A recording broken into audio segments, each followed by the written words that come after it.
dari Kashmir yang mengatakan bahwa agama yang dianut rakyat Tarumanegara adalah Hindu. Ini menunjukkan bahwa terdapat fakta konkret adanya kerajaan Tarumanegara. Puncak kejayaan Tarumanegara. Dalam naskah Wangsakerta, Raja Purnawarman memerintah kerajaan Tarumanegara dari tahun 394 sampai 434 Masehi. Ia bergelar Sri Maharaja Purnawarman Sang Iswara Dikwijaya Bima Prakarma Surya Mahapurasa Jagatpati. Kerajaan mencapai puncak kejayaannya saat dipimpin oleh Raja Purnawarman.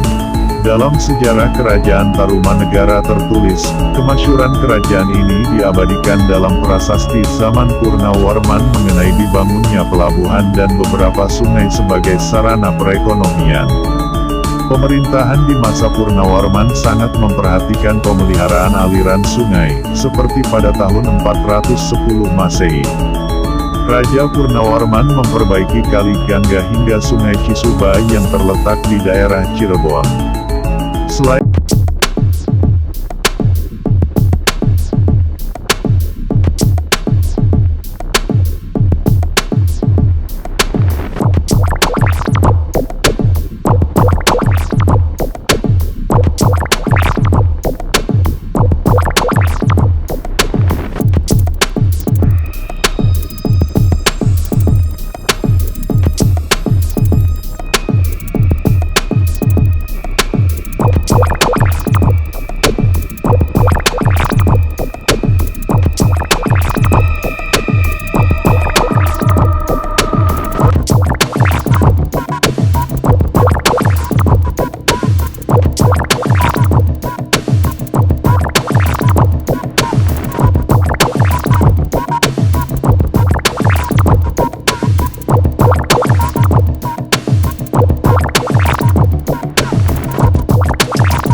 menjadi pendiri kerajaan terbesar di Indonesia, Kerajaan Sriwijaya.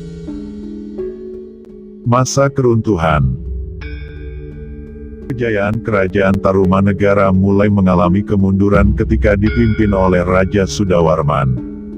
Dalam catatan sejarah Kerajaan Tarumanegara, salah satu contoh kemunduran yang terjadi saat itu adalah pemberian wewenang pemerintahan sendiri atau otonomi kepada raja-raja bawahan yang diberikan oleh raja-raja sebelumnya. Karena tidak disertai hubungan dan pengawasan yang baik, para raja bawahan merasa tidak terlindungi dan tidak diawasi oleh Kerajaan Tarumanegara. Selain itu, pada masa itu juga muncul kerajaan pesaing Tarumanagara yang sedang naik daun, yaitu Kerajaan Galuh, yang menimbulkan terjadinya pemberontakan. Penguasa Galuh, Wretikandayun, memberontak dan melepaskan diri dari Tarumanegara. Tahun 612, Wretikandayun mendeklarasikan Kerajaan Galuh sebagai pemerintahan yang berdaulat. Situasi ini membuat Tarumanegara semakin melemah hingga akhirnya runtuh karena serangan dari Kerajaan Sriwijaya pada sekitar 650 Masehi. Di masa pemerintahan Tarusbawa, sebagai menantu dari Raja Linggawarman, Sri Maharaja Tarusbawa yang selamat kemudian mendirikan pemerintahan baru bernama Kerajaan Sunda di tepi hulu Sungai Cipakancilan sekarang termasuk wilayah Bogor.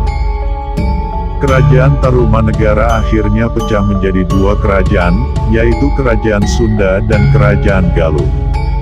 Kerajaan Sunda menjadi kelanjutan Kerajaan Tarumanegara yang dipegang oleh Raja Tarusbawa, menantu Raja Linggawarman. Sedangkan Kerajaan Galuh dikuasai oleh Raja Wretikandayun.